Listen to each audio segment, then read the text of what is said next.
Bismillahirrahmanirrahim. Assalamualaikum warahmatullahi wabarakatuh. Perkenalkan, nama saya Muhammad Azhar Azizin Fathurrahman dari Prodi Manajemen Keuangan dan Perbankan Syariah angkatan 2020. Ingin mempresentasikan hasil dari presentasi saya, yaitu akuntansi kas penempatan pada Bank Indonesia, clearing dan pajak pada mata kuliah akuntansi bank syariah.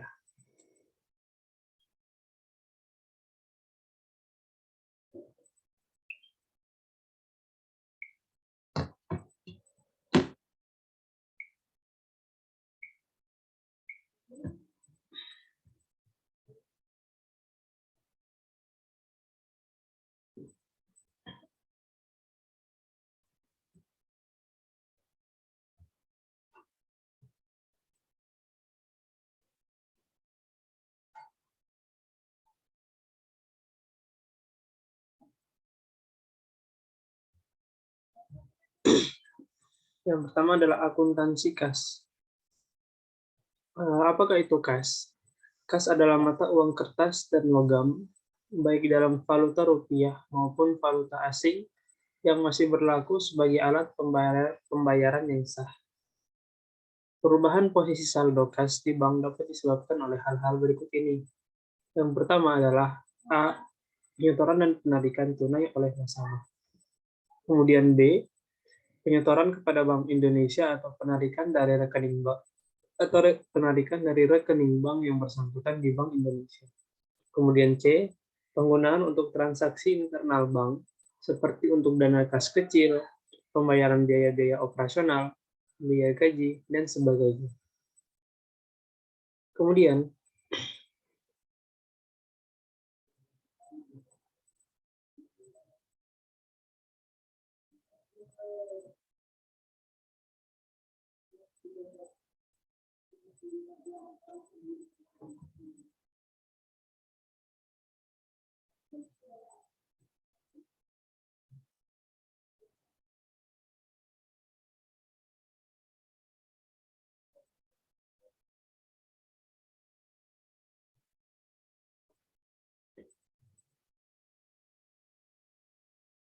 Kemudian akuntansi kas senantiasa terkait dengan beberapa jenis transaksi di atas.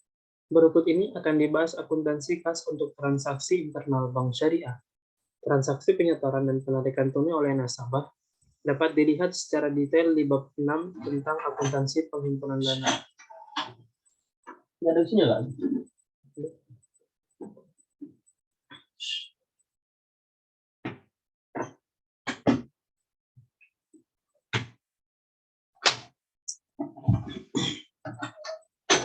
Adapun transaksi penyetoran kepada Bank Indonesia atau penarikan dari rekening bank yang bersangkutan di Bank Indonesia akan dibahas pada sub-bab Qiro pada Bank Indonesia di bab ini. Transaksi internal bank syariah dapat dibedakan atas dua jenis, yaitu tanpa menggunakan kas kecil dan dengan menggunakan kas kecil. Untuk transaksi tanpa menggunakan kas kecil, bank biasanya melakukan pembayaran via rekening. Adapun transaksi dengan menggunakan kas kecil biasanya dilakukan untuk transaksi yang nilai rupiahnya relatif kecil, antara lain untuk pembayaran konsumsi, biaya transport, biaya langganan koran atau majalah, dan biaya listrik atau air. Akuntansi kas kecil pada bank dapat menggunakan sistem dana tetap, atau dalam bahasa Inggris disebut dengan impress fund system, maupun sistem dana berfluktuatif, atau dalam bahasa Inggris disebut dengan fluctuating system.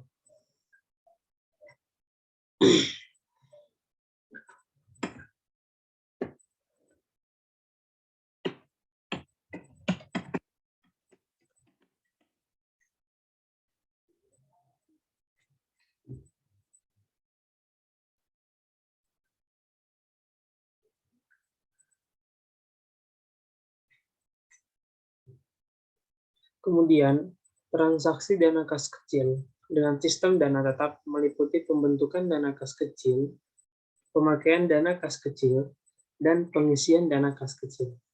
Dalam sistem ini, pada saat pembentukan dana kas kecil, bank akan mendebit dana kas kecil dan selanjutnya pemakaian kas kecil tidak di jurnal, tapi hanya diarsip sehingga saldo dana kas kecil akan tetap. Yang berubah adalah komposisi kasnya. Karena komposisi kasnya terdiri atas uang tunai dan arsip yang bernilai untuk ditukarkan, pada saat pengisian kembali, jumlah uang berkurang, tetapi bukti pemakaiannya bertambah.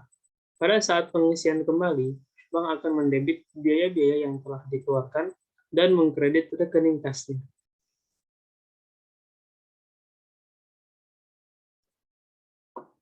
Adapun pada akuntansi kas kecil dengan sistem dana berfluktuasi, pada saat pengisian kas kecil, bank akan mendebit dana kas kecil dan mengkredit rekening kas.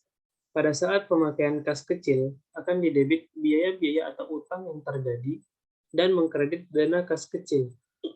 Pada saat pengisian kembali, mendebit rekening dana kas kecil dan mengkredit rekening kas. Kasus berikut adalah ilustrasi transaksi kas kecil pada Bank Peduli Syariah.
Kemudian adalah akuntansi kas untuk penyetoran dan penarikan oleh nasabah melalui teller.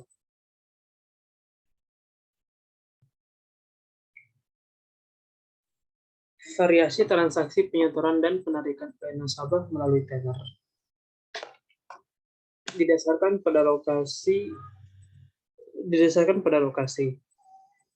Berikut akan ditunjukkan bentuk jurnal pada masing-masing lokasi transaksi.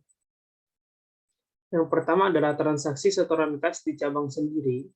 Transaksi setoran cabang sendiri adalah transaksi di mana seorang nasabah memasukkan uang untuk rekening yang berasal dari kantor cabang tempat uang itu dimasukkan. Contohnya, misalkan pada 2 Agustus 2019, Ibu Yanti, nasabah Bank Syariah Mandiri, cabang Pekanbaru, melakukan setoran tunai di kantor cabang Pekanbaru ke rekeningnya sebesar 250.000, maka jurnal di kantor cabang tempat transaksi, yaitu cabang Pekanbaru adalah pada tanggal 2 Agustus didebit kas 250.000, kemudian dikredit adalah rekening nasabah Yanti sebesar 250.000.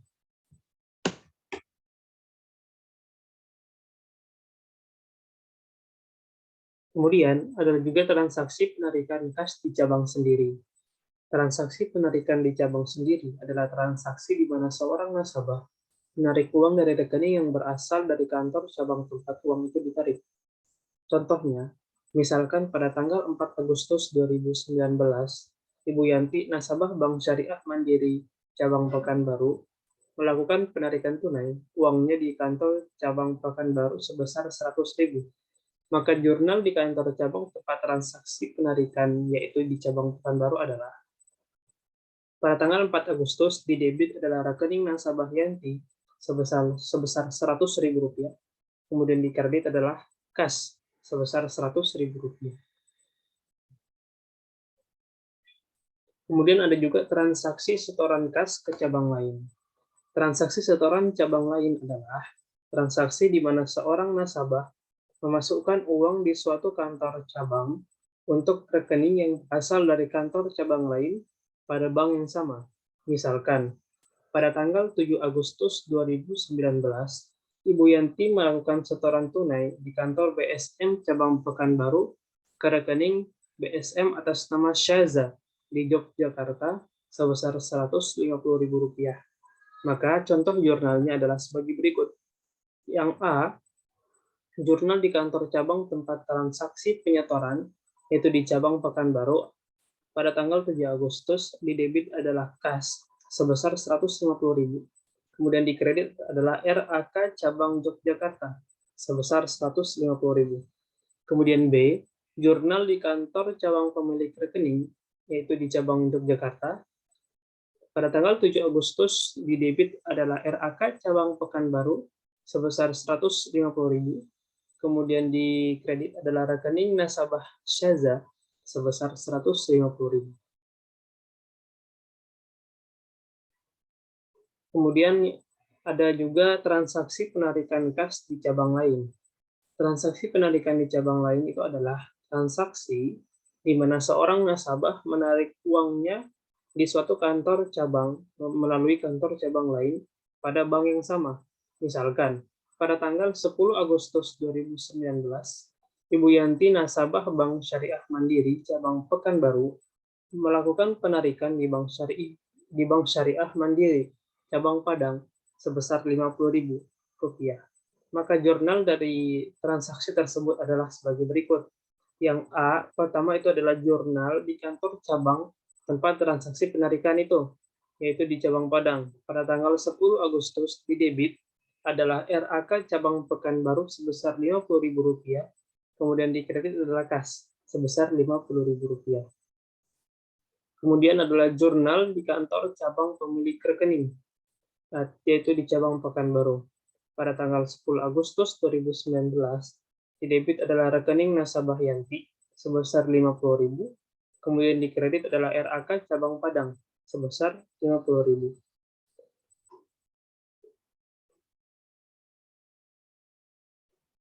Kemudian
Baik, kemudian adalah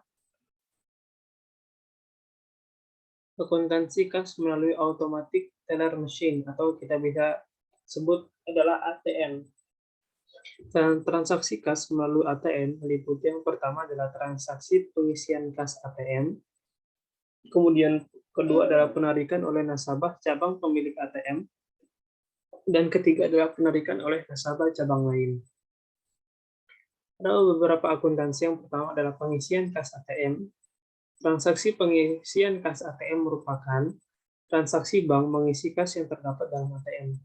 Misalkan, contohnya pada tanggal 12 Agustus, BSM Cabang Jakarta melakukan pengisian ATM-nya sebesar 100 juta rupiah.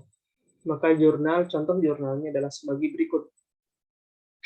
12 Agustus, pada tanggal 12 Agustus didebit adalah kas ATM sebesar 100 juta, kemudian dikredit kas sebesar 100 juta juga.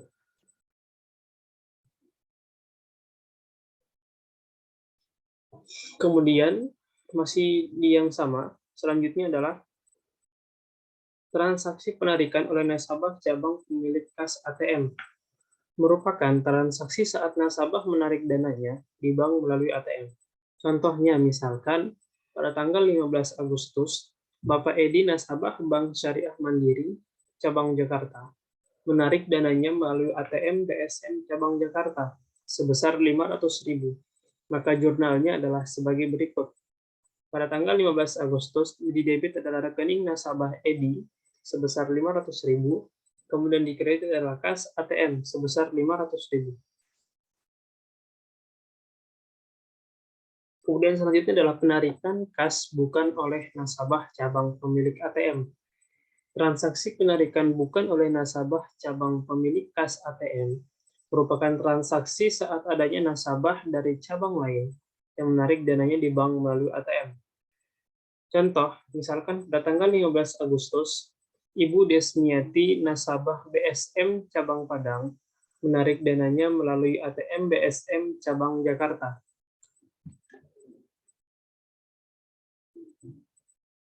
Sebesar Rp300.000. Maka contoh jurnalnya adalah sebagai berikut. Yang A, yang pertama adalah jurnal di kantor cabang tempat transaksi penarikan ATM, yaitu cabang Jakarta. Pada tanggal 15 Agustus, didebit adalah RAK cabang Padang sebesar 300.000, kemudian dikredit adalah kas ATM sebesar 300.000. Kemudian yang B, yang kedua adalah jurnal di kantor cabang. Asal rekening yang ditarik yaitu di cabang Padang. Pada tanggal 15 Agustus, didebit adalah rekening nasabah Desmiati sebesar 300.000 dan juga dikredit adalah RAK cabang Jakarta sebesar 300.000.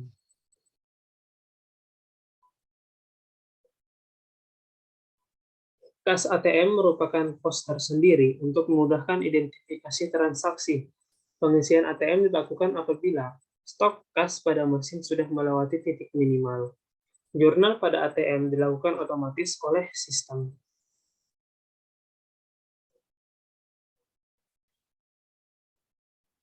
Kemudian adalah akuntansi penempatan pada Bank Indonesia dan clearing.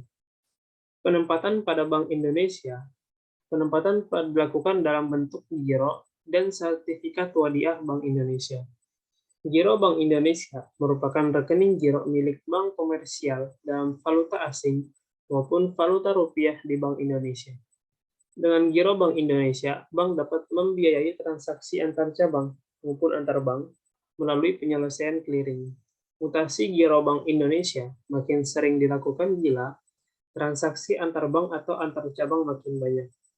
Transaksi tersebut dibatasi oleh Bank Indonesia, tidak boleh sampai mengakibatkan ketentuan jumlah giro wajib minimum tidak tercapai.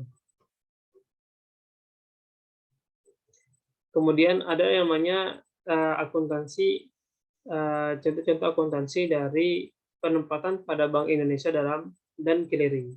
Yang pertama adalah transaksi penempatan pada Bank Indonesia. Pada tanggal 1 Agustus, Bank Murni Syariah Cabang Padang menyetor tunai untuk giro di Bank Indonesia sebesar 1 miliar. Kemudian pada tanggal 10 Agustus, Bank Murni Syariah Cabang Padang mengambil dana di Bank Indonesia sebesar 400 juta. Maka jurnalnya adalah pada tanggal 1 Agustus, di debit adalah giro pada Bank Indonesia sebesar 1 miliar, kemudian di kredit adalah kas sebesar 1 miliar. Kemudian pada tanggal 10 Agustus, di debit adalah kas sebesar 400 juta. Kemudian di kredit adalah giro pada Bank Indonesia sebesar 400 juta.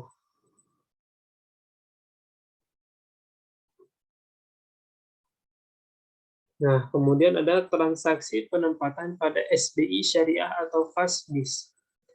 Pada tanggal 1 September, Bank Murni Syariah menempatkan dana sebesar 3 miliar di SBI Syariah dengan masa penempatan 3 bulan. Tanggal 5 September 2019, Bank Murni Syariah menempatkan dana sebesar 500 juta di FASBIS dengan masa penempatan 1 bulan. Dan tanggal 5 Oktober 2019, Bank mencairkan FASBIS yang dimasukkan tanggal 5 September. Kemudian pada tanggal 1 Desember, Bank mencairkan SBI Syariah yang pernah dimasukkan tanggal 1 September.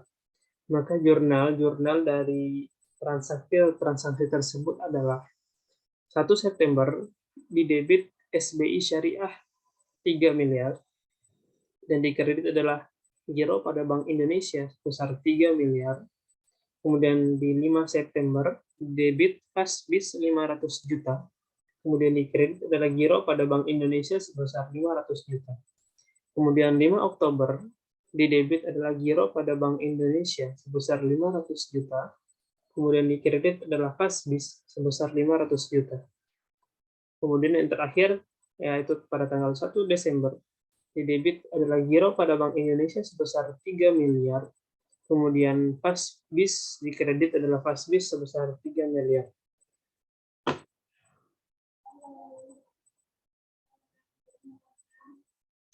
Bentuk lain penempatan dana bank syariah pada Bank Indonesia adalah dalam bentuk sertifikat Bank Indonesia atau disebut dengan SBI Syariah yang merupakan instrumen pengganti atas sertifikat Wadiah Indonesia, sertifikat Wadiah Bank Indonesia, atau bisa disebut dengan SWBI. Baik SBI Syariah maupun SWBI merupakan sarana penitipan dana jangka pendek oleh bank syariah yang mengalami kelebihan likuiditas. SBI Syariah menggunakan skema jualan dengan kebijakan return saat ini mengacu pada SBI konvensional. Sebagai alternatif terhadap acuan pada SBI konvensional, beberapa pakar ekonomi Islam di Indonesia cenderung mengusulkan kebijakan return yang mengacu pada rata-rata return seluruh bank syariah yang ada di Indonesia. Dengan demikian, perkembangan bank syariah akan tetap seiring dengan perkembangan ekonomi real masyarakat dan konsisten dengan prinsip the existence of underlying transaction pada setiap keuntungan yang diperoleh.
Selanjutnya adalah clearing. Clearing merupakan sarana atau cara perhitungan utang piutang dalam bentuk surat berharga atau surat dagang dari suatu bank peserta yang diselenggarakan oleh Bank Indonesia atau pihak lain yang ditunjuk.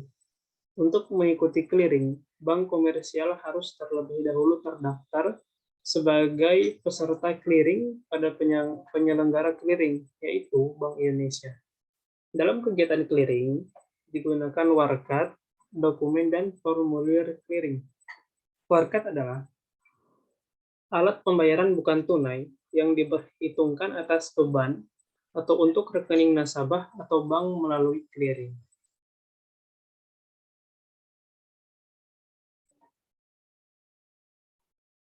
Kemudian, ini adalah beberapa akuntansi pada transaksi clearing. Pada tanggal 5 Juli, Bank Murni Syariah menerima tagihan dari Bank Peduli Syariah sebesar 200 juta untuk beban Bapak Rahmat. Dan pada tanggal 6 Juli, Bank Murni Syariah menyerahkan warkat clearing ke Bank Indonesia, dan pada tanggal itu juga, clearing dinyatakan berhasil sebesar 300 juta untuk keuntungan rekening giro Bapak Syamsul. Maka, jurnal dari dua transaksi ini adalah: yang pertama, pada tanggal 5 Juli, di debit adalah giro Ahmad sebesar 200 juta, kemudian di kredit adalah giro pada Bank Indonesia sebesar 200 juta. Kemudian pada tanggal 6 Juli, di debit adalah giro pada Bank Indonesia sebesar 300 juta, kemudian di kredit adalah giro Syamsul sebesar 300 juta. Nah, beberapa bentuk warkat adalah cek, bilet giro, wesel bank untuk transfer, surat bukti penerimaan transfer, surat bukti penerimaan transfer, nota debit, dan nota kredit. Dokumen clearing adalah dokumen yang berfungsi sebagai alat bantu dalam proses perhitungan clearing di tempat penyelenggara. Dokumen clearing yang digunakan adalah daftar warkat clearing penyerahan atau pengembalian yang disediakan oleh masing-masing peserta. Formulir clearing adalah formulir yang digunakan untuk proses perhitungan clearing, meliputi neraca clearing penyerahan dan pengembalian yang disediakan oleh penyelenggara clearing, neraca clearing penyerahan, dan pengembalian yang disediakan peserta clearing, dan bilet saldo clearing yang disediakan oleh peserta. Kemudian adalah akuntansi pajak. Aktivitas bank syariah yang mengakibatkan bertambahnya pendapatan seseorang merupakan objek pajak yang harus dibayarkan kepada negara. Berikut adalah beberapa jenis objek pajak yang terkait dengan aktivitas bank syariah beserta tarif pajak yang dikenakan. Yang pertama adalah penerimaan bonus giro wadiah oleh nasabah giro wadiah. Dikenakan pajak PPh pasal 4 nomor 2, giro sebesar 20% dari bonus yang diterima nasabah. Kemudian yang kedua adalah penerimaan bagi hasil oleh nasabah giro mudharabah. Tabungan mudharabah dan deposito mudharabah dikenakan pajak PPh pasal 4 nomor 2 juga. Ketiganya dikenakan pajak sebesar 20% dari bagi hasil atau bonus yang diterima. Berikut adalah beberapa contoh dari transaksi-transaksi pada akuntansi pajak. Pada tanggal 30 Oktober dibayar bonus giro wadiah pada rekening Thauriq Muhammad Ridho, nasabah giro wadiah BMS sebesar 100.000. Kemudian BMS memotong pajak sebesar 20% PPh pasal 4 nomor 2 giro. Kemudian pada tanggal 30 Oktober dibayar bagi hasil yang sudah diumumkan tapi belum dibayar dan langsung dipotong pajak ke rekening Ursila Husnul Ridho, nasabah tabungan mudharabah sebesar 60.000. Dan yang kedua, rekening tabungan mudharabah Doli Viviane, nasabah deposito mudharabah sebesar 200 juta. Kemudian pada tanggal 1 November dibayar gaji Thoriqullah pegawai BMS sebesar 3 juta. Dipotong pajak sebesar 10%, gaji langsung masuk rekening tabungan mudharabah Thoriqullah. Kemudian pada tanggal 1 November dipotong PPh 21 badan masa sebesar 15 juta. Kemudian pada tanggal 1 November dibayar dividen kepada Juworo Rohmadi, salah seorang pemegang saham sebesar 20 juta. Kemudian dipotong PPh pasal 4 dividen dibayar via tabungan murabahah Juworo. Kemudian pada tanggal 5 November disetor semua pajak yang telah dipotong BMS ke rekening pemerintah di Bank Indonesia sebesar 256.640.000. Maka berikut adalah jurnal-jurnal dari transaksi-transaksi yang di atas. Yang pertama pada tanggal 30 di debit adalah beban bonus Girawadiah sebesar 100.000. Kemudian di kredit adalah Girawadiah atas nama Torik MR sebesar 80.000. Kemudian ada juga lagi di kredit adalah titipan kas negara PPh pasal 4 nomor 2 Giro sebesar 20.000. Kemudian di tanggal 30 lagi di debit adalah hak pihak ketiga atas bagi hasil sebesar 60.000. Kemudian di kredit adalah tabungan mudharabah atas nama Ursila sebesar 60.000. Kemudian di debit adalah tabungan mudharabah atas nama Ursila sebesar 12.000. Kemudian di kredit adalah titipan kas negara PPh pasal 4 nomor 2 tabungan sebesar 12.000. Kemudian di tanggal 1 di debit adalah beban gaji sebesar 3 juta. Kemudian di kredit adalah tabungan mudharabah atas nama Thoriqullah sebesar 2.700.000. Kemudian di kredit lagi adalah titipan kas negara PPh 21 sebesar 300.000 rupiah. Kemudian pada tanggal 1 di debit adalah beban pajak sebesar 15 juta. Kemudian di kredit adalah titipan kas negara PPh 21 badan sebesar 15 juta.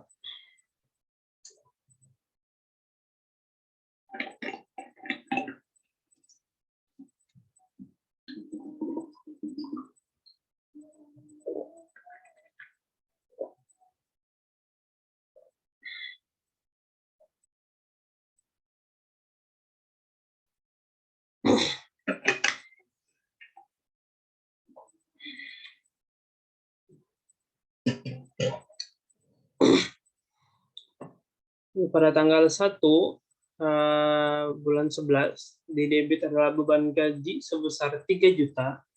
Kemudian di kredit adalah tabungan mudharabah atas nama Thoriqullah sebesar 2.700.000.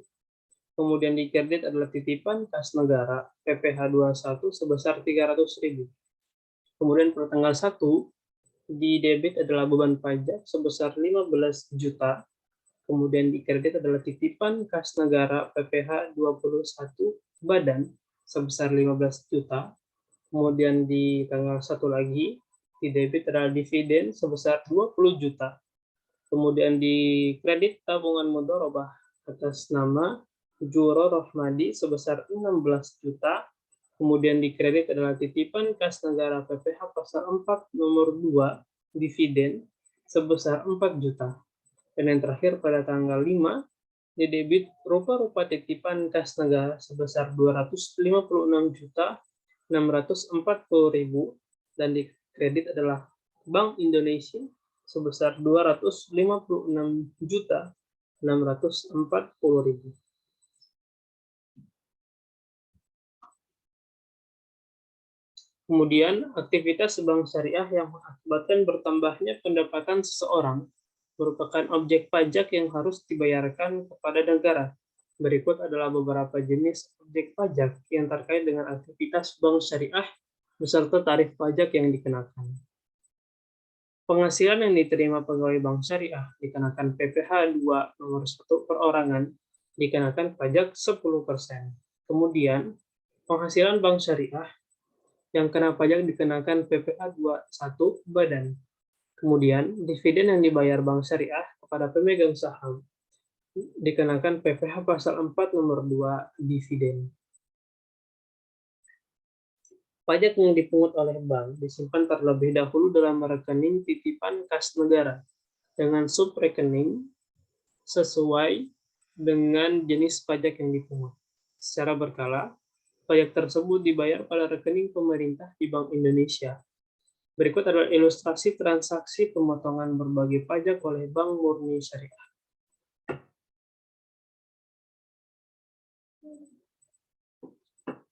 Mungkin cukup sekian dari presentasi pada